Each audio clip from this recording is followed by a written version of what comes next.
Let me give an introductions first. You probably know these two because they have been everywhere. We are joined by Ashlan and Philippe Cousteau. They are filmmakers, author, environmental advocates.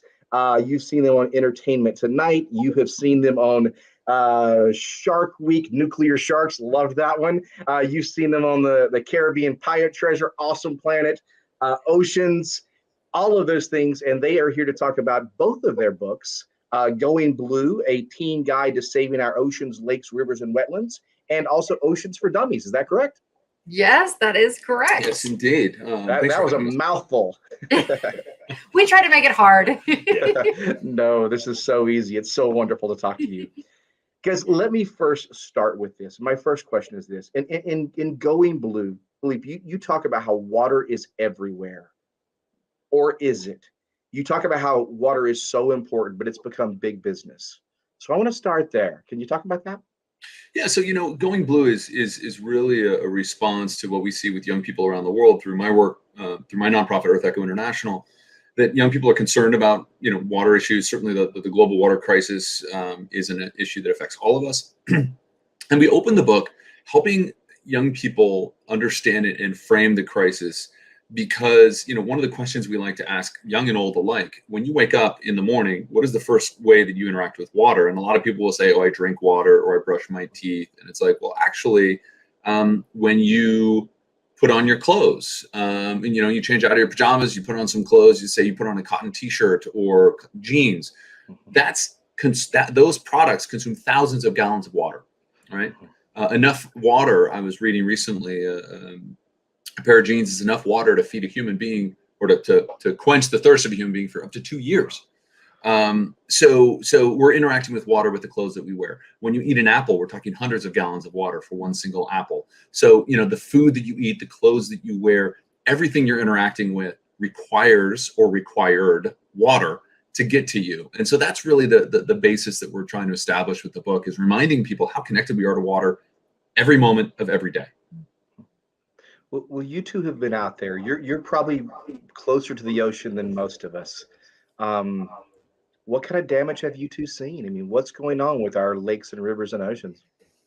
There's a lot. Everything from ocean acidification to, our ocean waters are actually warming.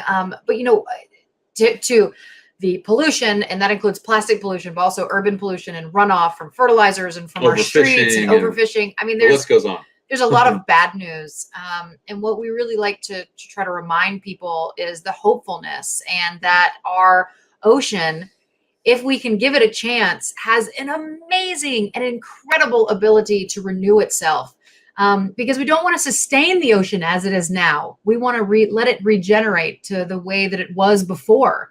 And another thing that people also think about is, oh, if I live in the middle of a country or if I live in a desert, my actions don't affect the ocean.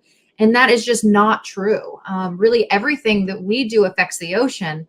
And on the flip side, our ocean affects everything on this planet, from the rain that falls in our crops inland, from the water that we drink if we live in the desert, to controlling our climate and our weather. And I think that a lot of people forget that, or they don't know that. And we really do just try to remind people every single day that the ocean and lakes and rivers and really the entire water system is part of their life and part of our survival. And it needs some help these days. I loved how positive your book was, how it gives us ways to address this. But I do have to just go negative for one quick moment.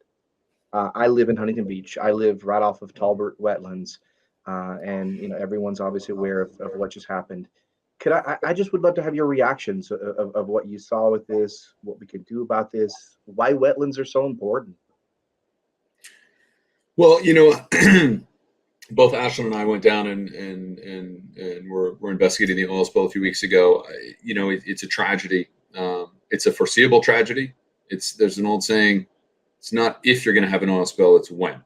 I spent a lot of time covering the BP oil spill, and indeed what we found was, if you look back at the regulatory filings by BP and these oil companies, they're like, this kind of spill will never happen. These or a worst case scenario. This is a worst case scenario. This won't happen. These are foolproof, these wellhead, the blowout preventers. Then we have the worst environmental disaster in American history. Yeah. So it's one of those things that with oil spills, it's going to happen. And unfortunately, a lot of the rigs off California aren't even economically productive. But it's cheaper to keep them running at a loss than to shut them down for a few years to decommission them, which is crazy.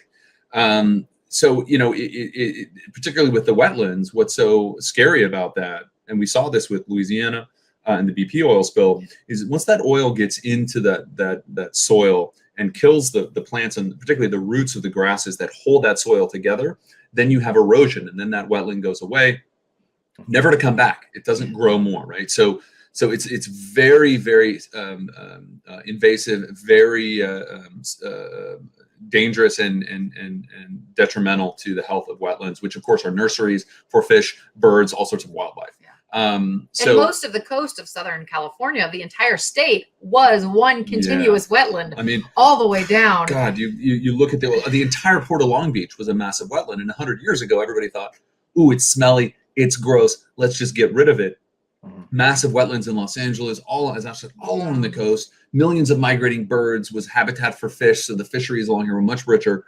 And we just bulldozed it and built whatever we wanted to build.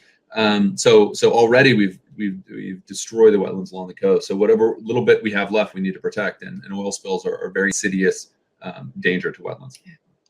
And we've had to fight for every little one that still remains. As I said, I walk that every day, and it's tragic to see what just happened. So thank you. Let's turn to the positive, though. Your book was so beautifully written in terms of with Going Blue. I love the sections that are teens in action. All of them were specifically located to certain communities and young people who just decide they're going to change the world. Can you tell me why you decided to put those teens in action parts in your book, and then how you see today's generation, like what they can do as well?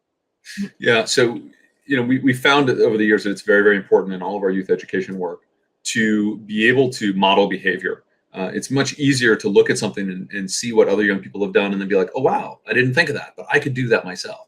So we tried to find stories, which isn't hard because young people are doing extraordinary work around the world. Try to find stories that demonstrated lots of different young people, different kinds of young people in different situations, right? On the coast, away from the coast, near water, away from water. Just to give a sense to the readers of what's possible, because so much is possible. And I think that, growing up, people always told our generation that we were the leaders of tomorrow. Tomorrow you can do it, but it's not true. And I think what's so exciting is the generation of today realizes that they're the leaders of today. At 8 years old, they can change an entire city's single-use plastic guidelines. At 14 years old, they can start writing legislature for new buildings in the city of Miami. At any age, people can have, these young people can have a tremendous impact, not only on their family and on their friends, but on their community and on their elected officials. And it sounds like you two also have the next generation behind you that's going to change the world as well. I can hear. So congratulations. Congratulations. So I do want you guys to talk a little bit as well, too, if you don't mind, about a project I know that means so much to you, which is Earth Echo International, right? I mean, this is an organization that, you care deeply about, that you started. Could you tell us about that? Well, Earth Echo is an organization. We've been around 16 years. We're a leading youth environmental education organization based in Washington, D.C., but we have programs all over the world in dozens of countries. We were founded with the belief that, if we're going to build a kind of hopeful, thriving, as Ashlan said, restorative future, that it's going to start with young people. And it's going to start with young people recognizing the importance of protecting our air and our water and shifting how society values those things politically, economically, et cetera. That change starts with young people. And so we have programs, like I said, all over the world, and always are encouraging young people to join us in our work at earthecho.org, where we're doing some really exciting things by bringing communities together, providing resources, tools, trainings, mentorship, community, all sorts of terrific tools for this next generation of really fired up. I mean, I think Ashlan will say the same thing. I know she will. We travel all over the world. There's a lot of problems, but it's when we see how passionate, dedicated, ingenious young people are to solving problems, it's what gives us hope. Ashlan, you want to join in that? I agree. I mean, if it wasn't for the incredible young people around the world, I don't know if Philippe and I would have chosen to have a second child. But it's the hope that we see in this future generation that they are, not only do they have to deal with these heavy issues, but they are fired up and they are going to figure them out. And it inspires us every single minute of every single day. Well, I know you two are incredibly busy. What's up for you two next? What's happening? You got Going Blue. You've got Oceans for Dummies. You've got a new Yeah. family member there. What? Yeah. I mean, this just came out just a few months. This is our COVID project, Oceans for Dummies, and it's a book that we're really excited about because it's kind of a foundation for reminding people about the importance of the ocean. Ashlan wrote most of it. Thank you. Yes. Another book that I did, Ocean Endangered, the second book of my Endangered series, just came out a few weeks ago. So we've been busy with books and working on a couple of new projects, some animated shows, etc. Right? Yeah, and can't wait to get the girls. So we have 2 little girls now. Cannot wait to get out on an expedition with the girls. So Well, I hope I can wave to you from the coast of Huntington Beach on a nice, clean beach